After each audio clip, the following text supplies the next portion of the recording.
दोस्तों नमस्कार। आज की इस वीडियो में प्रतिशत चैप्टर के जो संख्या आधारित प्रश्न हम पढ़ रहे हैं वो इसका दूसरा पार्ट है। एक पार्ट मैं ऑलरेडी अपलोड कर चुका हूं जो आपके स्क्रीन पे दिख रहा होगा। उसमें मैंने बेसिक और कुछ एडवांस लेवल के मैथ बताया हूं ताकि आप ये जान जाएं कि इस तरह के क्वेश्चन को किस तरह से हैंडल किया जाता है। आज इस वीडियो में जो टफ लेवल के मैथ होते हैं उसको मैं सॉल्व करूँगा कि उसको किस तरह से आसानी से कम समय में उसको आप सॉल्व कर सकते हैं। तो चलिए शुरू करते हैं। मेरा नाम है दिलीप और शिक्षा मंडी में आपका बहुत बहुत स्वागत है। तो दोस्तों क्वेश्चन की शुरुआत करते हैं। क्वेश्चन आपके स्क्रीन पे दिख रहा होगा कि एक संख्या का 13% उसी संख्या के 5% से 16 ज़्यादा है तो वह संख्या क्या है ये आपको बतानी है। ठीक है, कोई संख्या है, क्वेश्चन कहता है कि कोई संख्या दी हुई है और उसका जो 13% है, ठीक है, उसका 13% और उसका 5% अपने 5% से कितना ज़्यादा है कि संख्या का 13% संख्या के 5% से 16 ज़्यादा है। तो आपको बताना है कि ये संख्या क्या है। ध्यान रखिए दोस्तों कैसे बनाना है इसको। एक तो यहाँ तरीका है कि x मान के यहाँ पे और x की वैल्यू आप निकाल लेंगे, लेकिन ये तरीका ट्रेडिशनल है, इससे कंपटीशन में काम चलने वाला नहीं है। जब तक आज सॉल्व करेंगे तब तक तो कटअप आ चुका होगा। तो कैसे करेंगे, आइए इसको 1 सेकंड 2 सेकंड 3 सेकंड में कैसे करते हैं इसको समझिए। देखिए पहले गैप कितना का है परसेंटेज में, ये 13% और ये 5%। क्योंकि ये 16 ज़्यादा क्यों है, क्योंकि ये इससे 8% ज़्यादा है। ये वाला 8% ज़्यादा हो रहा है, ये 5% है, ये 13% है, इसलिए ये 8% के कारण ये 16 ज़्यादा है 13% वाला। इसका मतलब कि संख्या का जो 8% है वो 16 है, यानी किसी भी संख्या का जो 8% है वो क्या है 16 है। तो संख्या कितनी हो जाएगी 8/100 इक्वल टू 16। 100 इधर आ जाएगा और 8 से ये डिवाइड करेंगे तो ये हो गया 2 बार में, तो ये हो गया 200। तो संख्या कितनी आ गई 200। ये भी करने की आपको जरूरत नहीं थी, ये x का इतना करने की, सीधा बात है क्या करना था 8% आ रहा है, 8% के हिसाब से ये 16 ज़्यादा हो रहा है। इसका मतलब कि 8% 16 है तो 100% कोई संख्या होती है, तो 8 दूना 16 200। ये मैंने आपको बता दिया कि इस तरह से ये फॉर्म होता है। बट आपको ये भी नहीं करना है, सीधा आपको लिखना है कि 8% यानी 8% 16 का रिप्रेजेंट करता है तो 100%। 100% क्यों, क्योंकि कोई भी संख्या अपने आप में 100% होती है। ठीक है, आइए मुझे उम्मीद है कि आप समझ गए होंगे। कुछ और क्वेश्चन पे चलते हैं। दोस्तों क्वेश्चन है कि यदि एक संख्या का 10% कम कर दी जाए तो वह 54 हो जाती है, तो उसे 72 करने के लिए उसमें कितने प्रतिशत की वृद्धि करनी होगी। ठीक है, किसी संख्या में 10% की कमी कर दी जाती है तो वह 54 हो जाती है, तो आपको बताना है कि उसे 72 करने के लिए कितने % की वृद्धि करनी होगी। ठीक है, तो देखिए दोस्तों कोई संख्या है, कोई भी संख्या है, मान लीजिए x कोई संख्या है, इसमें 10% कमी कर दी जाती है। 10% कमी क्या मतलब कि x का 10% कम हुआ यानी 90% की बात हो रही है। 90% जब किया जाता है तो वो संख्या कितनी हो जाती है 54 हो जाती है। तो आपको बताना है कि वो संख्या को 72 करने के लिए आपको कितने प्रतिशत बढ़ाना होगा। तो एक बात ध्यान रखिए दोस्तों, ये जो 54 है इसका मतलब कि 90% है संख्या का, क्योंकि कह रहा है कि 10% कम करने पर 54 प्राप्त होता है। इसका मतलब कि ये 90% क्या है संख्या का 54 है। जब 90% 54 है तो आपको बताना है कि 72 कितना % है। तो यहां से निकालिए आपको, क्योंकि लास्ट में संख्या कितनी बतानी है आपको 72 बनानी है, कि ये कितना % होगा ये आपको बतानी है, कितना % वृद्धि करना पड़ेगा। तो देखिए पहले अगर 90% 54 है तो 100% कोई संख्या होती है, तो करेंगे 0 से 0 खत्म, 9 छक 54 यानी संख्या कितनी है 60। आपको करना कितना है 72 यानी कितने बढ़ा रहे हो 12, यानी 60 में 12 बढ़ा रहे हो तो 100 में 0 से 0 6 दूना 12 10 दूना 20%। क्लियर है, आप इस तरह से ही बना सकते हैं। मैं फिर करता हूँ, कोई भी संख्या 10% कम कर दी जाती है तो 54 प्राप्त होती है। जब 10% कम करने पे 54 प्राप्त होता है इसका मतलब कि क्या है, जो 90% है वो 54 है। जब 90% 54 है तो 100% क्या होगा 100% क्यों, क्योंकि वो संख्या प्राप्त हो जाएगी हमें कि संख्या एक्चुअल क्या है। तो संख्या मिल गई हमें 60। अब कहता है कि इसको 72 करने के लिए कितने प्रतिशत की वृद्धि करनी होगी। तो 60 से 72 करने के लिए 12 करनी पड़ेगी वृद्धि। तो 60 पे 12 की वृद्धि होती है, तो 100 पे क्यों? क्योंकि परसेंट निकालना है। तो 6 दूनी 12, 20%। ठीक है। या यहां भी आप कर सकते थे कि जैसे 54 90% हो रहा है, तो 72 कितने परसेंट होगा ये आपको दिखाना था। तो करते ये क्या कहते हैं, 9 6 54, 9 से करते 10 बार में, इस 6 से करते तो ये होता है 12 6 72। तो ये कितना हो जाता है 120। और संख्या कोई कितनी होती है आपस में 100% होगी है, तो ये 100% से कितना ज़्यादा है 20 ज़्यादा है, इसका मतलब 20% बढ़ाना होगा। ये भी एक तरीका है। तो आपको किसी तरह से बना सकते हैं, अगर आपकी प्रैक्टिस अच्छी है, आपकी बेसिक अच्छा है, बेसिक पकड़ है बेसिक पे, तो आप किसी तरह से क्वेश्चन को बना सकते हैं। 54 90% है, तो 72 कितना परसेंट होगा, तो ये निकालने पे आ गया 120। कोई भी संख्या 100% होती है, 20 ज़्यादा है, इसका मतलब कि 20% की वृद्धि हो रही है। क्लियर है? चलिए आगे की ओर बढ़ते हैं, कुछ और नए मैथ की ओर। दोस्तों क्वेश्चन है कि जब एक संख्या का 60% किसी अन्य संख्या से घटाया जाए तो दूसरी संख्या घटकर अपना 52% रह गई, तो पहली संख्या का दूसरी संख्या से अनुपात क्या है, ये आपको बतानी है। ठीक है, ये क्वेश्चन आपको स्क्रीन पे दिख रहा होगा, इसको ध्यान से पढ़िए कि क्वेश्चन क्या कह रहा है कि जब एक संख्या का 60% किसी अन्य संख्या से घटाया जाए। ठीक है, तो ये संख्या 2 की बात हो रही है, क्योंकि एक संख्या में से एक संख्या घटाई जा रही है। तो मैंने मान लिया कि संख्या क्या है, पहली जो संख्या है ना वो मान लिया x, और जो दूसरी संख्या मैंने माना वो मैंने मान लिया y। तो कह रहा है कि पहली संख्या का 60% किसी अन्य संख्या, यहां लैंग्वेज पे ध्यान दीजिए, किसी अन्य संख्या, दो संख्या की बात हो रही है, किसी अन्य संख्या की बात कर रहा है। इसका मतलब कि पहली संख्या का 60% किसी अन्य संख्या का मतलब दूसरी संख्या से घटाया जाए। इसका मतलब कि y दूसरी संख्या है, अन्य संख्या है, इसमें से पहले वाली का 60% घटाया जाता है, यानी x का 60/100। तो वो कहता है कि वो संख्या घटाने पर दूसरी संख्या, यानी ये जो संख्या है अपने 52% रह जाती है, यानी y का 52% रह जाती है। तो आपको बताना है कि संख्या क्या है, ये संख्या के बीच अनुपात क्या है, ये आपको बतानी है। यानी पहली संख्या का दूसरी संख्या से अनुपात क्या है, ये आपको बतानी है। तो देखिए इसको काटिए, 4 से करेंगे 9, 4 से करेंगे 25। अब इसको इधर लाइए, इसको करेंगे 0 से 0, 2 से करेंगे 3, 2 से करेंगे 5। y वाले को एक तरफ कर दीजिए, तो y minus 9y/25 equal to क्या हो गया, ये प्लस आ जाएगा, यानी 3x/5।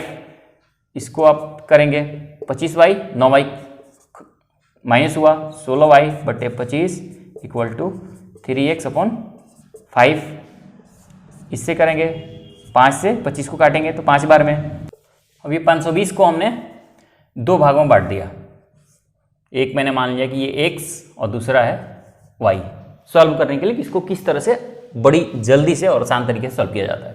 ये मैंने मान लिया कि ये बड़ी संख्या है और ये मान लिया मैंने छोटी संख्या y को। ठीक है, अब क्या कहता है क्वेश्चन आगे कि यदि उनमें बड़ी संख्या को 4% कम कर दिया जाए, बड़ी संख्या का 4% कम कर दिया जाए, यानी x का 4% कम करेंगे, यानी x का 90% की बात हो रही है, 96% की, और छोटी संख्या के 12% बढ़ा दिया जाए, छोटी संख्या y 12% बढ़ा दिया जाए, इसका मतलब 112% की बात हो रही है। ठीक है, तो कह रहा है तो उनमें तो प्राप्त संख्या बराबर होगी। तो ये दोनों संख्या का मैंने बराबर कर दिया, बड़ी का 96% क्योंकि बड़ी में से 4% कम करना है, और छोटी का 112% क्योंकि 12% बढ़ाना है। ये दोनों कह रहा है क्वेश्चन कि ये बराबर हैं, तो आपको बताना है कि छोटी संख्या क्या है। तो देखिए परसेंट से परसेंट खत्म। अब 4 से काटिए इसको, 4 से काटेंगे तो 24, और 4 से इसको काटेंगे 4 दूना 8, 4 8 32, 4 से फिर काटिए 4 6 24, 4 7 28, यानी आ गया 6x इक्वल टू 7y। अगर रेशियो निकालें x रेशियो y तो ये आ गया 7 × 7/6। अब ये कह रहा है कि इसमें छोटी संख्या क्या है। देखिए एक से दो संख्या आ गई ना, बड़ी और छोटी, तो अगर इन दोनों को टोटल संख्या क्या होगी 13, यहाँ पे दोनों का जोड़ क्या होगा 7 + 6, संख्याओं का जोड़ दोनों का जो दोनों भाग में बटा हुआ है वो दोनों संख्या जोड़ेंगे तो वो संख्या प्राप्त होगी। तो संख्या आ रही है 13। तो जब टोटल संख्या 13 है तो बड़ी संख्या कौन सी है? बड़ी संख्या नहीं, छोटी संख्या निकालनी। छोटी संख्या क्या है? 6 है। तो जब टोटल संख्या हमारा 13 है तो छोटी संख्या 6 है। तो वो कह रहा है कि अगर बड़ी टोटल संख्या क्या है 520 होगी तो वो संख्या क्या होगा? 13 से घटाइए, 13 चौके 52, ये हो गया 40, 40 से करेंगे तो ये हो गया 6 चौका 24, 240। तो ये हो गया छोटी संख्या।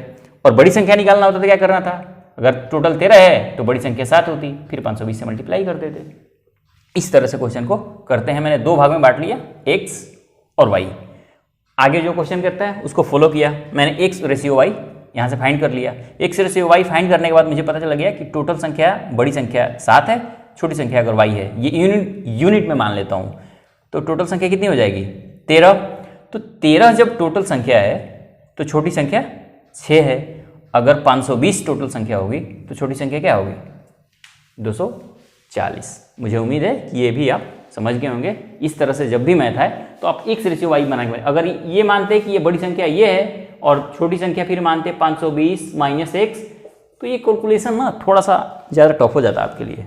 और x y मान लिया मैंने तो ये बड़ा आसान हो गया। ठीक है, तो आइए कुछ और मैथ के ऊपर चलते हैं, नए मैथ की ओर। दोस्तों क्वेश्चन है कि एक संख्या को दो भागों में इस प्रकार बांटा गया है कि पहले भाग का 80% दूसरे भाग के 60% से 3 अधिक है। ठीक है, और दूसरे भाग का 80% पहले भाग के 90% से 6 अधिक है। तो बताना है कि वह संख्या कितनी है। ठीक है, देखिए दोस्तों,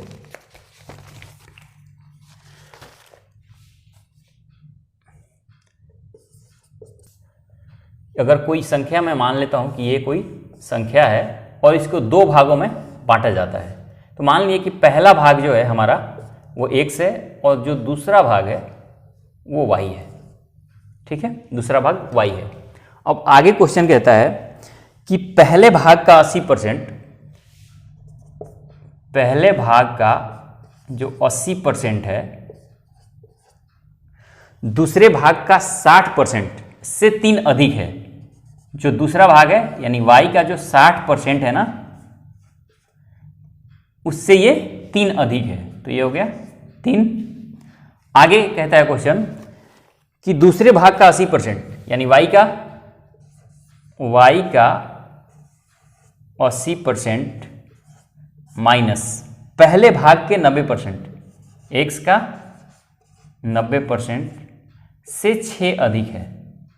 ठीक है, 6 अधिक है। तो आपको बतानी है कि वो संख्या, ये संख्या आपको बतानी है कि ये संख्या कितनी होगी। मैंने दो भागों में इसको बांट दिया है। तो देखिए इस तरह के क्वेश्चन को किस तरह से थोड़ा ब्रेन लगा के थोड़ा स्मार्टली सोच के इसको छोटा करना है, इसको आइए समझते हैं कैसे करते हैं इसको क्वेश्चन को। देखिए दोस्तों,